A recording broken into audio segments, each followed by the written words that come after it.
ನಮಸ್ಕಾರ, ಕಿಚನ್ ಸಂಗೀತ ಚಾನಲ್ಗೆ ಸ್ವಾಗತ. ನಾನಿವತ್ತೊಂದು ಹೆಲ್ದಿ ಸ್ನ್ಯಾಕ್ಸ್ ರೆಸಿಪಿಯೊಂದಿಗೆ ಬಂದಿದ್ದೀನಿ. ಇದೇನೆಂದರೆ all time favourite sweet snacks, ಅದು ಪೂರಿ ಉಂಡೆ ಅಥವಾ ಮಂಡಕ್ಕಿ ಉಂಡೆ. ಇದು ನಿಮಗೆಲ್ಲರಿಗೂ ಗೊತ್ತು, ಬಟ್ ಇದು ಕ್ರಿಸ್ಪಿಯಾಗಿ ಹೇಗೆ ಮಾಡ್ಬೋದು, ಗರಿಗರಿಯಾಗಿ ಹೇಗೆ ಮಾಡೋದು ಅನ್ನೋದಕ್ಕೆ ಒಂದು ಸ್ಮಾಲ್ ಟಿಪ್ಸ್ ಆ್ಯಂಡ್ ಟ್ರಿಕ್ಸನ್ನು ನಾನು ಇವಾಗ ಹೇಳ್ತಾ ಇದ್ದೀನಿ. ಬನ್ನಿ ನೋಡೋಣ. ಮೊದಲು ನಾವು ಮಂಡಕ್ಕಿ ಎಷ್ಟು ಬೇಕೋ ಅಷ್ಟು ತಗೊಂಡು ಈ ಥರ ಬಟ್ಟೆ ಕಟ್ಟಿ ಬಿಸಿಲಿಗಿಡಬೇಕು. ಬಿಸಿಲಿಗಿಡೋದ್ರಿಂದ ನೀವು ಮಾಡೋ ಉಂಡೆ ಗರಿಗರಿಯಾಗಿ ಬರುತ್ತೆ. ನಂತರ ಇದಕ್ಕೆ ಬೇಕಾಗಿರೋ ಇಂಗ್ರೀಡಿಯೆಂಟ್ಸ್ ಏನೇನೆಂದರೆ ಬೆಲ್ಲ 1 ಕಪ್ಪು, ಜೋನಿ ಬೆಲ್ಲ ಇಲ್ಲಿ ತೊಗೊಂಡಿರೋದು. ಪೂರಿ ಅಥವಾ ಮಂಡಕ್ಕಿ 5 ಕಪ್ಪು. ಬೆಲ್ಲ ಎಷ್ಟು ತೊಗೊಂಡಿದ್ದೀರೋ ಅದರ 5 ಪಟ್ಟಷ್ಟು ನೀವು ಪೂರಿಯನ್ನು ತೊಗೊಳ್ಳಿ, ಆವಾಗ ಕರೆಕ್ಟಾಗಿ ಬರುತ್ತೆ. ಈಗ ಏಲಕ್ಕಿ ಪುಡಿ 1/2 ಸ್ಪೂನಷ್ಟು. ಈಗ ನೋಡಿ, ನಾನು ಏನಕ್ಕೆ ಬಿಸಿಲಲ್ಲಿ ಇಟ್ಟಿದ್ದೀನಿ ಅಂದರೆ ಈ ಥರ ಗರಿಗರಿಯಾಗಿ ಬರುತ್ತೆ ಪೂರಿ. ನೀವು ಎಷ್ಟು ದಿನ ಇಟ್ಟರೂ ಉಂಡೆನ ಮೆತ್ತಗಾಗಲ್ಲ. ನೀವು ಡೈರೆಕ್ಟಾಗಿ ಮಾಡೋದ್ರಿಂದ ಪೂರಿ ಮಾಡಿದ 2 ದಿನಗಳಲ್ಲಿ ಪೂರಿ ಉಂಡೆ ಮೆತ್ತಗಾಗಿಬಿಡುತ್ತೆ. ಸೊ ಇವಾಗ ನಾವು ಪ್ರೊಸೆಸನ್ನು ಸ್ಟಾರ್ಟ್ ಮಾಡಲ್ಲ. ಇವಾಗ ಒಂದು ದಪ್ಪ ತಳದ ಪಾತ್ರೆ ತೆಗೆದುಕೊಳ್ಳೋಣ. ಈಗ ಸ್ಟೋವ್ ಆನ್ ಮಾಡ್ತಾಯಿದ್ದೀನಿ ನಾನು. ಇವಾಗ ಬೆಲ್ಲ ಹಾಕ್ತಾಯಿದ್ದೀನಿ. ಬೆಲ್ಲ ಪಾಕ ಮಾಡ್ಕೊಳ್ಳೋಕ್ಕೆ 1/4 ಕಪ್ಪಷ್ಟು ನೀರು ಹಾಕ್ತಾಯಿದ್ದೀನಿ. ಜಾಸ್ತಿ ನೀರು ಹಾಕಬೇಡಿ. ಜಾಸ್ತಿ ನೀರು ಹಾಕಿದ್ರೆ ಸ್ವಲ್ಪ ಪಾಕ ಬರೋದು ಲೇಟ್ ಆಗಿಬಿಡುತ್ತೆ. ಸೊ ಇಷ್ಟೇ ನೀರು ಸಾಕಾಗುತ್ತೆ ನಿಮಗೆ. ಇವಾಗ ಚೆನ್ನಾಗಿ ಮಿಕ್ಸ್ ಮಾಡಿ ಪಾಕ ಬರುತ್ತೆ. ಒಂದು 10 ನಿಮಿಷಗಳ ಕಾಲ ಚೆನ್ನಾಗಿ ಮಿಕ್ಸ್ ಮಾಡಬೇಕಾಗತ್ತೆ. ಆಮೇಲೆ ನಿಮಗೆ ಬೇಕಾಗಿರೋ ರೀತಿಯಲ್ಲಿ ಅದು ರೆಡಿ ಆಗುತ್ತೆ. ಇವಾಗ ನೀವು ಟ್ರಾವೆಲ್ ಮಾಡ್ತಾ ಇರ್ತೀರಾ, ನಿಮಗೇನಾದರೂ ತಿನ್ನಬೇಕು ಅನಿಸುತ್ತೆ ಟ್ರಾವೆಲಿಂಗ್ನಲ್ಲಿ, ಏನೇನೋ ಅನ್ಹೆಲ್ದಿಗಳನ್ನು ತಿನ್ನೋ ಬದಲು ಮನೆಯಲ್ಲೇ ಈ ಥರ ಉಂಡೆ ಮಾಡ್ಕೊಂಡು ತೊಗೊಂಡು ಹೋದರೆ ತುಂಬ ಚೆನ್ನಾಗಿರುತ್ತೆ. ನಾನಿವಾಗ ಹೇಳಿದ್ದೀನಲ್ಲ, ಈ ಥರ ಸ್ಮಾಲ್ ಟಿಪ್ಸನ್ನು ಯೂಸ್ ಮಾಡಿದ್ರೆ ನೀವು ಬಿಸಿಲಲ್ಲಿ ಇಟ್ಕೊಂಡು ಯೂಸ್ ಮಾಡೋದ್ರಿಂದ ತುಂಬ ಗರಿಗರಿಯಾಗಿ ಬರುತ್ತೆ. ಒಮ್ಮೆ ಟ್ರೈ ಮಾಡಿ ನೋಡಿ.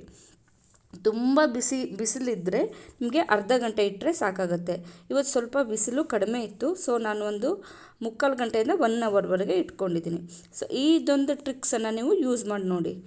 ಆವಾಗ ಪೂರಿ ಯಾವಾಗಲೂ ಮಾಡೋದಕ್ಕಿಂತ ನಿಮ್ಮ ಉಂಡೆ ಗರಿಗರಿಯಾಗಿ ಬರುತ್ತೆ. ಇವಾಗ ನೋಡಿ, ಪಾಕ ಬರೋಕ್ಕೆ ರೆಡಿ ಆಗ್ತಾಯಿದೆ. ನೀವು ಕೈ ಬಿಡೋದಂಗೆ ಚೆನ್ನಾಗಿ ಮಿಕ್ಸ್ ಮಾಡ್ತಾನೇ ಇರಿ. ತಳ ಹಿಡ್ಕೋಬಾರ್ದು. ಆ ಥರ ನೀವು ಲೋ ಫ್ಲೇಮಲ್ಲಿ ಚೆನ್ನಾಗಿ ಮಿಕ್ಸ್ ಮಾಡ್ತಾ ಇರಬೇಕು.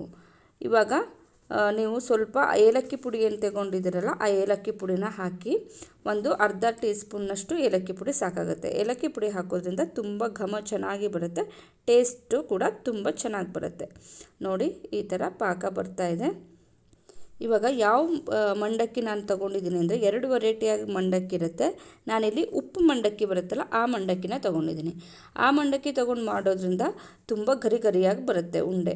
ಇನ್ನೊಂದು ಥರ ಮಂಡಕ್ಕಿ ಇರುತ್ತಲ್ಲ, ದಪ್ಪ ಮಂಡಕ್ಕಿ, ಅದು ತೊಗೊಂಡ್ರೆ ನೀವು ಮಾಡುವಂಥ ಲಡ್ಡು ಸ್ವಲ್ಪ ಮೆತ್ತಗಾಗಿಬಿಡುತ್ತೆ. ಸೊ ನಾನಿಲ್ಲಿ ಉಪ್ಪು ಮಂಡಕ್ಕಿನ ತೊಗೊಂಡಿದ್ದೀನಿ. ನೀವು ಅದನ್ನೇ ತೊಗೊಂಡು ಮಾಡಿ, ತುಂಬ ಚೆನ್ನಾಗಾಗತ್ತೆ. ಇವಾಗ ಸ್ವಲ್ಪ ಫ್ಲೇಮ್ನ ಲೋ ಮಾಡ್ತಾಯಿದ್ದೀನಿ. ಈಗ ನೋಡಿ, ಚೆನ್ನಾಗಿ ಪಾಕ ಬರ್ತಾಯಿದೆ. ಈ ಥರ ಇನ್ನೂ ಚೆನ್ನಾಗಿ ಪಾಕ ಬರಬೇಕು. ಈ ಪಾಕ ಬಂದಿರೋದು ನಿಮ್ಗೆ ಹೇಗೆ ಗೊತ್ತಾಗುತ್ತೆ ಅನ್ನೋದನ್ನು ತಿಳ್ಕೊಳ್ಳೋಕೆ ಕೂಡ ಒಂದು ಸ್ಮಾಲ್ ಟ್ರಿಕ್ಸ್ ಇದೆ. ಅದನ್ನು ನಾನಿಲ್ಲಿ ಹೇಳ್ತೀನಿ. ನೀವು ಇದೇ ರೀತಿ ಮಾಡಿದ್ರೆ ಯಾವುದೇ ಕಾರಣಕ್ಕೂ ನೀವು ಮಾಡೋ ಉಂಡೆ ಫೇಲ್ ಆಗೋಲ್ಲ. ತುಂಬ ಚೆನ್ನಾಗಿ ಕ್ರಿಸ್ಪಿಯಾಗಿ ಬರುತ್ತೆ. ಒಮ್ಮೆ ಟ್ರೈ ಮಾಡಿ ನೋಡಿ. ನಿಮಗೆ ಇದೇ ರೀತಿ ಯಾವುದಾದ್ರೂ ಸ್ನ್ಯಾಕ್ಸು, ಯಾವುದಾದ್ರೂ ಮಲೆನಾಡು ಕಡೆ ರೆಸಿಪಿಗಳು ಏನಾದರೂ ಬೇಕಾದರೆ ಪ್ಲೀಸ್ ಕಮೆಂಟ್ ಮಾಡಿ ಹೇಳಿ. ನಾನು ನಿಮಗೆ ಆ ರೆಸಿಪಿಗಳನ್ನು ಮಾಡಿ ತೋರಿಸ್ತೀನಿ. ನೀವು ಇನ್ನೂ ನನ್ನ ಚಾನಲ್ಗೆ ಸಬ್ಸ್ಕ್ರೈಬ್ ಮಾಡದೆ ನೋಡ್ತಾ ಇದ್ದರೆ ಪ್ಲೀಸ್ ನನ್ನ ಚಾನಲ್ನ ಸಬ್ಸ್ಕ್ರೈಬ್ ಮಾಡ್ಕೊಳ್ಳಿ. ನೀವು ಹೊಸಬ್ರು ನೋಡ್ತಾ ಇದ್ದರೆ ನೀವು ಕೂಡ ನನ್ನ ಚಾನಲ್ನ ಸಬ್ಸ್ಕ್ರೈಬ್ ಮಾಡ್ಕೊಳ್ಳಿ. ಇವಾಗ ನೋಡಿ, ಆಲ್ಮೋಸ್ಟ್ ರೆಡಿಯಾಗಿದೆ. ಇವಾಗ ನಾವು ಪಾಕ ಸರಿಯಾಗಿದೆಯಾ, ಕನ್ಸಿಸ್ಟೆನ್ಸಿ ಕರೆಕ್ಟಾಗಿ ಬಂದಿದೆಯಾ ಅಂತ ಚೆಕ್ ಮಾಡ್ಕೊಳ್ಳೋಣ. ನೀವು ಲೋ ಫ್ಲೇಮಲ್ಲಿ ಇಟ್ಕೊಂಡು ಚೆಕ್ ಮಾಡ್ಕೊಳ್ಳಿ.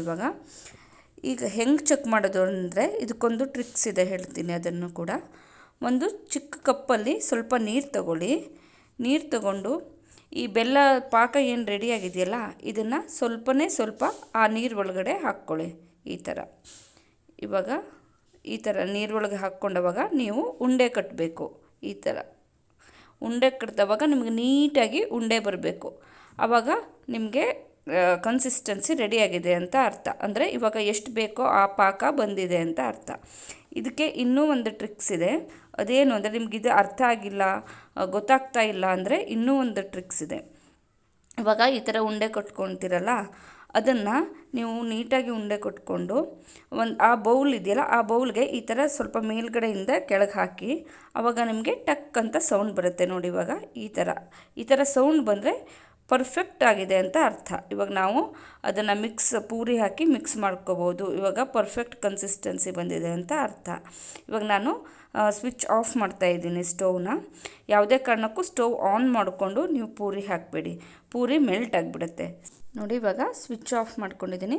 ಇವಾಗ ಪೂರಿನ ಅಥವಾ ಮಂಡಕ್ಕಿ, ನಮ್ಮ ಕಡೆ ಮಂಡಕ್ಕಿ ಅಂತ ಹೇಳ್ತಾರೆ, ಇದನ್ನು ಇವಾಗ ಹಾಕಿ ಚೆನ್ನಾಗಿ ಮಿಕ್ಸ್ ಮಾಡ್ಕೋಬೇಕು.